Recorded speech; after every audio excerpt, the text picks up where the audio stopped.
Exercise, exercise, exercise, simulated ground fire, hangar 2.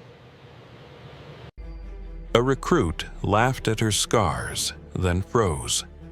When the general spoke her secret call sign. A recruit thought he was being clever when he laughed at his instructor's scars. But moments later, during a base emergency, a general would step forward and speak a call sign no one had ever heard before. And when she turned to face him, the truth would hit harder than any drill they'd ever run. This is the story of the day a joke turned to silence, and a secret call sign changed everything. They noticed the scars before they noticed her rank. Under the hangar's skylights, a new instructor walked the yellow safety line, clipboard in hand. Sunlight caught the silver lines climbing her forearm before vanishing under her sleeve. Whispers rolled through the formation. Then one recruit let out a short laugh. "Nice stitching, ma'am," he said, quiet enough to avoid trouble, loud enough to sting. She didn't flinch. "Eyes front, recruit. You'll learn faster that way." From the far end of the hangar, an engine coughed to life. No one noticed her knuckles tightening on the clipboard, just long enough for old muscle memory to surface. You'll hear the call sign before you understand it. It will echo over the PA while alarms blare, and the recruit who laughed will freeze. A general, ribbons lined across his chest, will step forward and speak a name that's not a name at all. And when she turns toward him, you'll realize you never knew who you were looking at. Her name was Staff Sergeant Lena Ward. She'd asked for this assignment. The training base, the fresh recruits, the ordinary routine.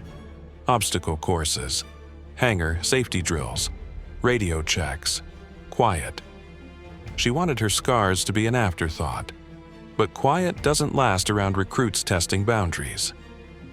Dylan Kane was sharp enough to pass, careless enough to cut himself on his own edge. He eyed Lena like a locked cabinet. "What happened to your arm?" he asked in the chow line, grinning. "Kitchen accident," she replied. Then, with steel in her voice, "And your curiosity? That's a safety hazard. Holster it." He laughed. He liked an audience.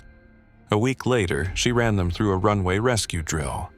Smoke canisters made the pretend fire look too real. Kane fumbled equipment, barked at a teammate. "Reset," Lena said calmly.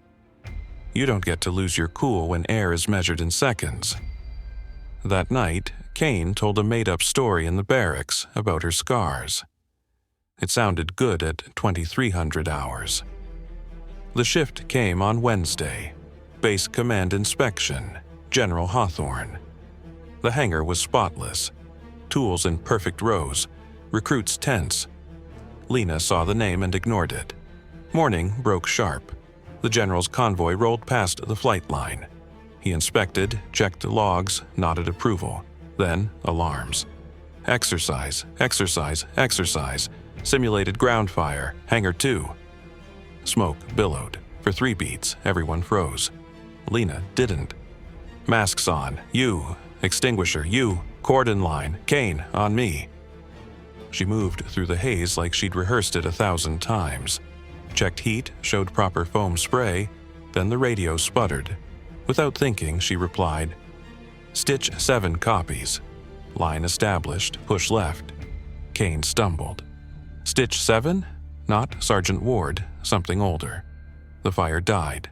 Silence settled. General Hawthorne stepped through the haze, eyes on Lena. "Good work. Standard procedure, sir."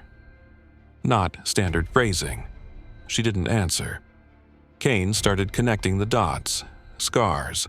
Calm under pressure. That strange call sign. Later, in a closed office, Hawthorne said, "They sealed those records. But I remember the night you held the line with a broken comms net and a wounded crew chief. Twice you went back into fire. It was a team. They followed you." He didn't order her to tell them. He asked. She shook her head. "They're kids. Let them learn without ghosts." 2 days later, the real test came. A hydraulic line burst during inspection. Fluid sprayed. A spark leapt. The drill became real. Coin froze. Hawthorne's voice cut through the heat. "Stitch 7. Lena looked up. This time she didn't hide from it. "On me," she told Kane. She broke the chaos into steps. Kill ignition, isolate leak, sweep fluid. In under a minute, the danger was gone. Kane stood, heart pounding. "Sir, what's Stitch 7? Hawthorne looked to Lena. She gave a slight nod. "It's the call sign of a medic who refused to leave a burning airframe because one person was still inside. Classified unit. Classified night." Enough said. Kane looked at her scars differently now, like they were coordinates, not wounds. He began. "You're going to hydrate," she said gently. "Then run the drill again. That's how you apologize here." A week later, outside the hangar, Kane said, "Ma'am, I've been practicing for when things get loud." "That's the job," Lena said. "Try, then try again." When he left, she rolled her sleeve down. The scars stayed, no longer the first thing people saw. The hangar doors opened. Light poured in. A jet roared to life. "All right," she called. "Masks, tools. Again." No one laughed. Everyone learned. And somewhere beneath the tower's routine chatter, a quiet call sign still carried. Less a secret, more a standard. A week later, outside the hangar, Kane said, "Ma'am, I've been practicing for when things get loud." "That's the job," Lena said. "Try, then try again." When he left, she rolled her sleeve down. The scars stayed, no longer the first thing people saw. The hangar doors opened. Light poured in. A jet roared to life. "All right," she called. "Masks, tools. Again." No one laughed. Everyone learned. And somewhere beneath the tower's routine chatter, a quiet call sign still carried. Less a secret, more a standard. If this story touched you, hit that like button and drop a karma in the comments below.